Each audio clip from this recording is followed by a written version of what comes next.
Good morning and welcome to the Dailies on Network Television International, where we keep you updated with all that's happening on the papers. Apologies for starting the program late today. We will start by looking at some of the stories on the paper. We will record that following the tribunal, the Kano State Governor has been sacked and there is a 24 hours curfew presently, starting from yesterday 6 p.m. down to today 6 p.m. I am Sele Elisha Dasham and I'll be doing this together with Rachel Tansy. Good morning. Morning, Sele. All right, let's go straight into the papers, starting with the Daily Times newspaper. On the Daily Times newspaper, ground rent, FCTA rakes in 1.9 billion naira days after Wiki's threat to revoke plot. The big story on the paper, Tinubu's 5 billion naira palliatives to state. Edo queries federal government raises doubts on source of money. The writer under the story is it from federal government 52% FAAC on money owed us. Alleges Abuja repeatedly kept mum on poser. You can start with the details on the front page and continue on page 5. Still on the Daily Times, impeachment acts dangles on Ondo Deputy Governor. More details of the story can be found on page 5. And on the Mohbad case, go home, Olowu urges protesting youth, says late singer will get justice. And on October 1st, federal government opts for low-key celebration. Take juicy, irresistible gifts from politicians, sink your careers, the Chief Justice of Nigeria tells new judges. And at the downside of the paper, tribunal sacks Kano Governor Yusuf, Enugu Governor knows fate today. You can find more details of that story on page 5, and that's all the news on the Daily Times newspaper. All right, let's take a look at the Punch newspaper, starting with a big story on the Punch, where we have Tinubu's academic record. APC tackles Atiku as U.S. court grant the ex-VP's request. The writer following that story says PDP Atiku's aide commend U.S. court, says Tinubu's academic record will be unveiled soon. No cause for alarm, Atiku's case and exercise in futility. President has nothing to hide. This is coming from the APC. Other stories still on the front page of the paper. We have police declare 24-hour curfew as tribunal sack Kanu governor. Shops shut. NNPP supporters protest and governor heads for appeal. You can find more of that story on page 11. And on misconduct, Ondo Assembly begins process to impeach the deputy governor. You can find more of that on page 7. Here we have a picture story showing us Lagos road collapses after a downpour. Residents groan. More can be found inside the paper. Naira tumbles to 980 naira per dollar. Forex shortage worsen. More of that story can be found on page 21. And on the issue of the strike, NLC ultimatum ends today. Federal government else fair. You can find more of that story on page 20, and that's all of the Punch newspaper. On the Nation newspaper, at the top of the paper, we have Dangote Refinery will take off with crude from NNPCL. Ondo House steps off moves to remove deputy governor. And we have a story that says Nigeria's solid minerals deposit worth $700 billion, says Alake. You can find more details of his statement on page 6. Ogun plans trial for suspected Sagamu cultists. Oluremi, my wife, friend, partner, says Tinubu president celebrate first lady at 63. You can start with the details on the front page and continue on page 5. The big story on the paper, planned strike. NLC keeps federal government in suspense. SGF ministers meet with VP Shetima, Labour State chapter waiting for go-ahead. Tribunal voids 165,000 NNPP votes, sack Kano governor. Yusuf Hasman error. And then we have party backs for appeal court. It's Gus which says Ganduje, and we have curfew imposed on state. You can start with the details on the front page and continue on page 4. And at the downside of the paper, we have shareholders accuses AMCOM of depleting Eric Ayers' fleet from 19 to 2. You can find more details on page 6, and that's all the news on the Nation newspaper. And on First News newspaper, we have court orders Chicago University to release Tinubu's academic record. You can find more of the story inside the paper. Still on First News newspaper, the big story here say Governor Yusuf sacking. Police declare 24-hour curfew in Kano as tribunal delivers verdict on Zoom declares Gawuni winner of the election, tension grips state. Residents scramble to safety, traders hurriedly close shops. We have deployed operative across the state to enforce the curfew. This is coming from the police commissioner. And here we have the picture showing some of the soldiers deployed in Kano City to enforce resident compliance with the curfew imposed on the state following the sacking of Governor Abba Yusuf by the State Election Petition Tribunal on Wednesday. You can find more inside the paper. Chief Justice of Nigeria swears in 9 appeal court justices, says political cases increasing litigation. Also, we have lifting Nigerians out of poverty requires pilgrim shift. This is coming from the Reps Speaker.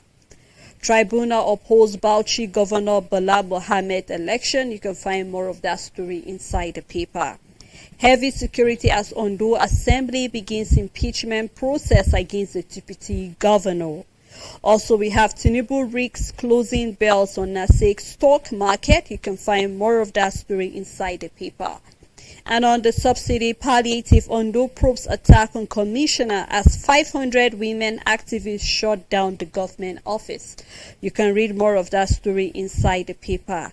And we have lawsuit opens up on missing intestine boy's death. Sanwo-Olu Mons, we will record that happened during the weekend, and unfortunately the 12-year-old boy lost his life. We send our condolences. You can do well to grab the paper and read more detail of that story. The last story on the paper, we have Buhari has regrets as president, says Femi Adesina. You can find more of what he has to say about that story inside the paper.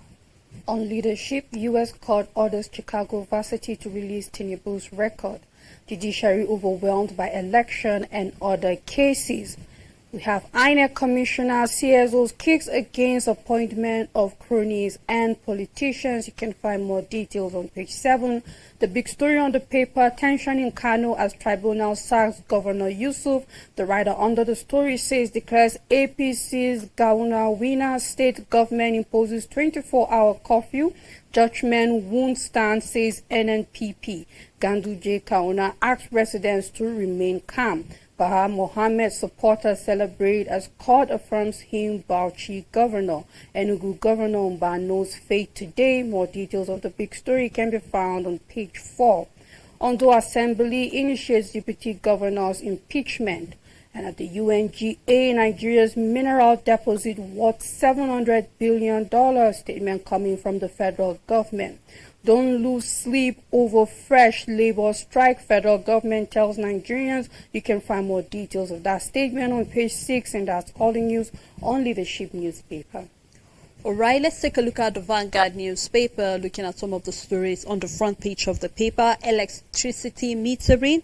We have the NERC ordered discos to refund customers. You can find more of that on page 19. Electricity metering. NERC ordered discos to refund customers. More of that can be found on page 19. Curfew in Kano as tribunal sack Governor Yusuf. You can find that on page 13.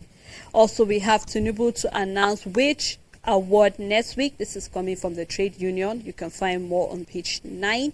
And the killing of security operative, the IGP blows hot as resident recount ordeal in Imo State. Still on the front page of the paper, Federation account received over 5 trillion naira in 6 months. This is coming from the RMAFC. Political cases taking momentum and toll on judiciary. This is coming from the Chief Justice. He is lamenting. The big story on the paper, pressure on petrol, diesel prices as crude hit $97.17, with the writer following. Forex uncertainty hinder importation coming from marketers. Price of diesel now 1,100 per litre adds to the pressure. Aviation fuel rises to 1,000 per litre. Analysts call for further government measures, and then importation may end December 2023, coming from Ipman. You can find more of that story on page 5. Also, we have some few column under the paper, and also we've seen the big story, which is a big picture story here. Tinubu meets one of the leaders at the UN General Meeting. So you can do well to grab the paper and read more detail of any of the story that is of interest to you. On Nigerian News Direct, Nigeria's over $700 billion solid mineral deposits sufficient to meet global demand. A statement coming from Dailies, the Minister of Solid Minerals. CBN unveils digitalized procedures for obtaining microfinance bank license. You can find more details on page 13. The big story on the paper, NLC proposed strike not in workers' interest. A statement coming from the federal government. NLC strike ultimatum to terminate on Friday.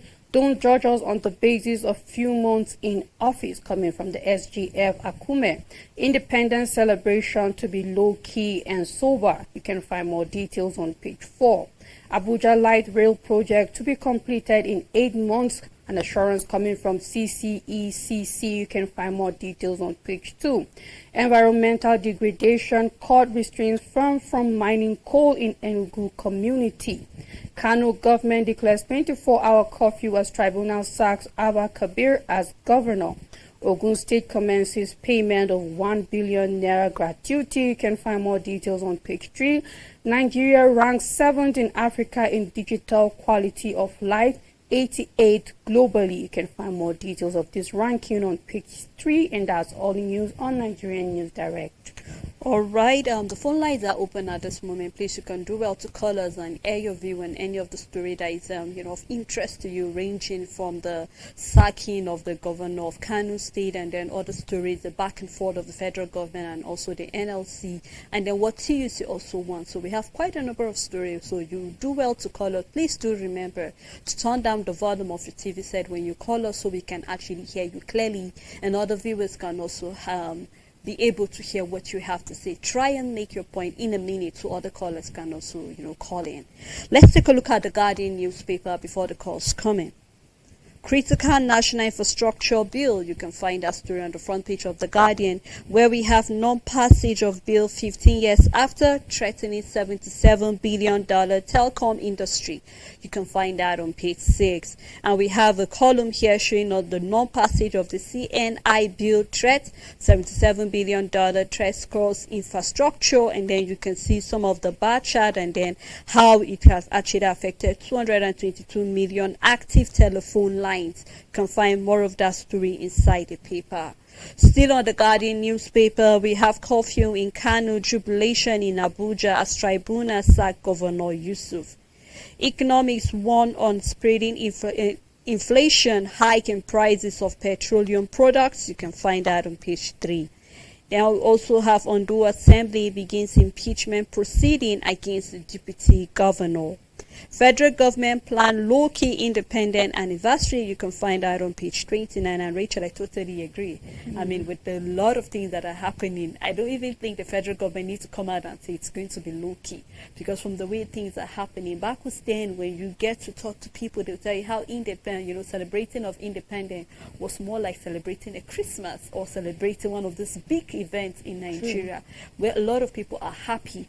But with the way things are going presently, it looks more like we're having the modern day, colonial leaders actually leading us, because things are not working out as Nigerians are, envisioning, or how Nigerians expect it to be.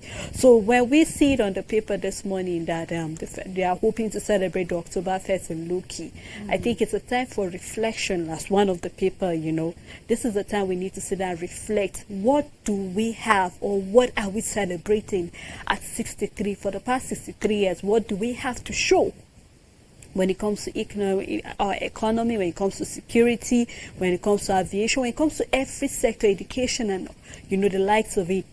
What do we really have to show that we are 63? And then, is independent really favoring us? I mean, these are questions that are running through the minds of Nigeria. So when I say it on the paper, I think Nigerians, you don't even need to tell them from the way things are present, it's going to be a low-key celebration. Of course, let the government go about doing it low-key. However, I'm looking forward to the president in his speech addressing some of the key things that are happening.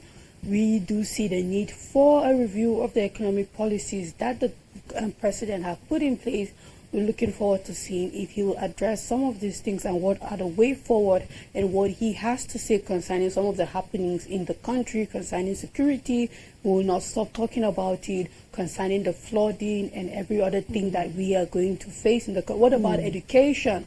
You know, we are seeing concerning the loans that have been passed, and now we are seeing that there's a hike in fees. And then the question is, have they started rolling out the plan? Because these are all promises, and he have made promises of grains aside from the palliative. And then we are seeing that the first October is coming, and a lot of states have not seen this palliative. We are seeing some states beginning to question the federal government and trying to understand where is the source of this money on all of that. Is it from the federal allocation that comes in, or what it is? So these are some of the key things that we look forward to the president addressing in his speech. He should touch everything, because Nigerians want to know what is the way forward.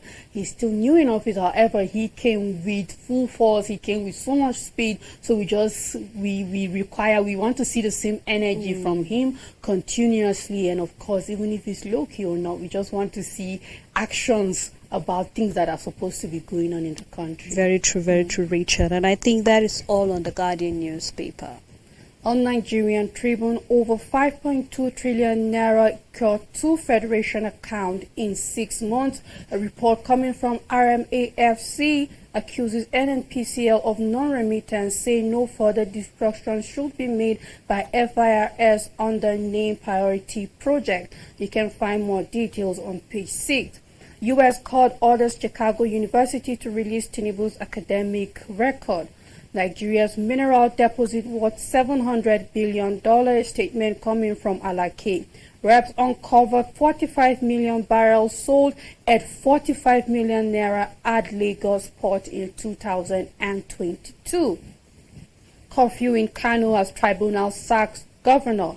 Invalidate 165,663 votes, declares APC's Gawuna winner of poll. Judgment laughable will be appealed. A statement coming from NNPP.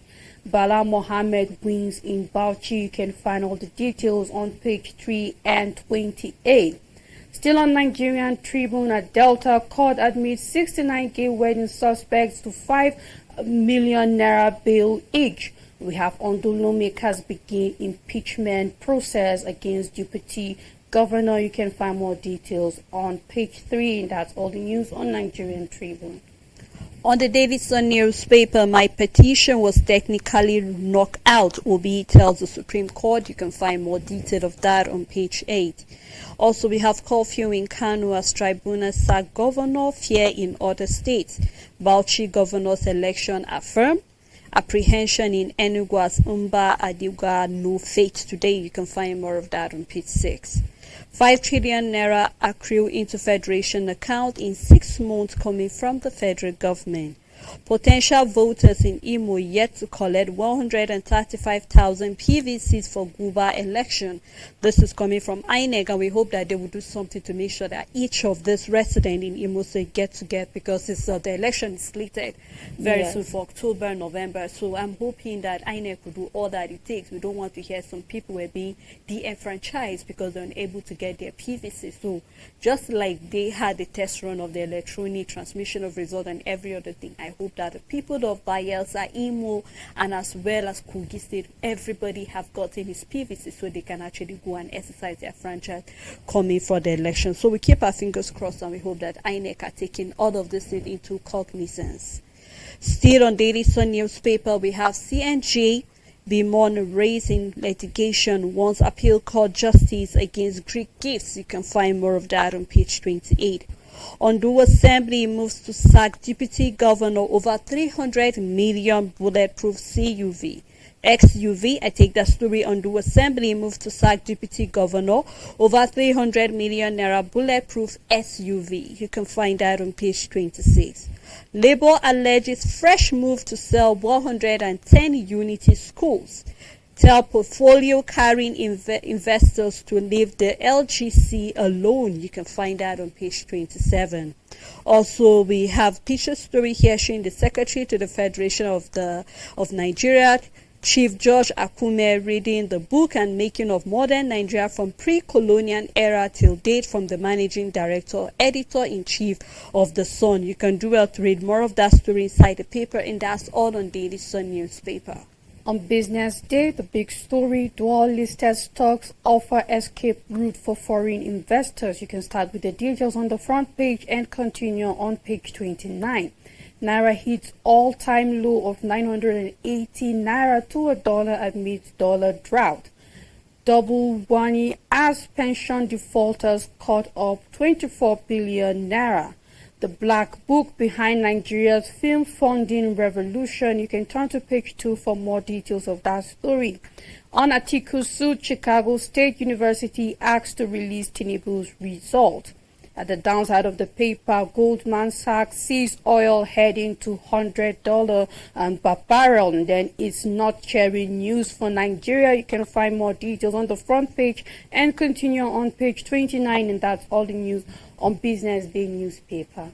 On Sweet Crew Report, we have 42 firms emerge winners in government's gas flaring communalization auction. You can find that on the front page and continue on page 2.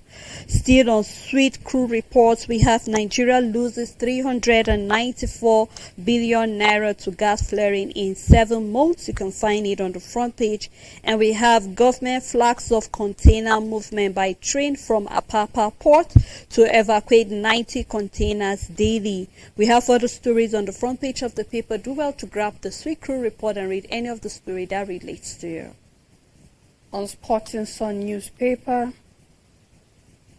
we start with the big story. Napoli to offer Osimhen 12 million euros new salary per year. Pizarro rates him among the world best strikers, says striker almost joined Saudi League. You can find more details on page 6. Coming from Luis Enrique, Mbappe the best player in the world. Bellingham leads goal saves Real Madrid. We can see that Madrid won 1-0 against Union Berlin. Man United planning to sign Costa to replace Onana. Saudi hatches new Messi plan. Shakira to become mother for the 3rd time. John Terry seeks to buy 10% Chelsea shares. Ten Hag faces Man United mutiny amid player unhappiness. Coming from Guardiola, we are in trouble with injuries. At the downside of the paper, we have Djokovic, best tennis player in history, a statement coming from Rafael Nadal. You can find more details on the back page. And we have Poli assures more playing time for Chukwueze. And we have Juve, Atletico, Man City, Dortmund battle for Boniface. You can find more details of that story on page 6. And that's all the news on Sporting Sun. Alright, a look at the Blueprint newspaper. Here we have over 5 trillion Naira accrued into Federation account in 6 months. This is a report coming from the RMAFC. You can find more detail of that story on page 23. Ondo Assembly moves to impeach the Deputy Governor. It has been making round on most of the paper. You can do well to find more detail on page 7. Chief Justice of Nigeria taxed litigants on the ADR, says political cases taking toll on the judiciary. Federal government implementing petrol subsidy, labor oil marketers insist. You can find that on page 23. As tribunals sack the NNPP Abba Yusuf, we also have the KN state government imposes 24-hour curfew. That's the Kaduna state, Kano state government imposes 24-hour curfew. Police warn hoodlums, where we are having more detail of that on page 6. Other stories on the front page, we have foreign entities fuel violent enterprises in Nigeria through gold mining activities. That can be found inside the paper. We also have NAF airstrike kills 8 terrorists, destroy gun truck in Borno. More can be found on page 9. We also have on the United Nations General Assembly, UBA preaches collectivity with taste of African food festival. You can find that on page 22. And the last story on the front page of the paper, Imo security killing IGP orders clamp down on non-state actors. With the rider here, we have Ozodima vows to fish out croupids. You can find more on page 6. And that is all on the blueprint and also how far we can go on the program this morning. Thank you so much, Rachel, for doing this with me. Thank you to our viewers and also to our supporters for always keeping a day with us on the dailies. Until we come here again tomorrow, do have a blessed day ahead.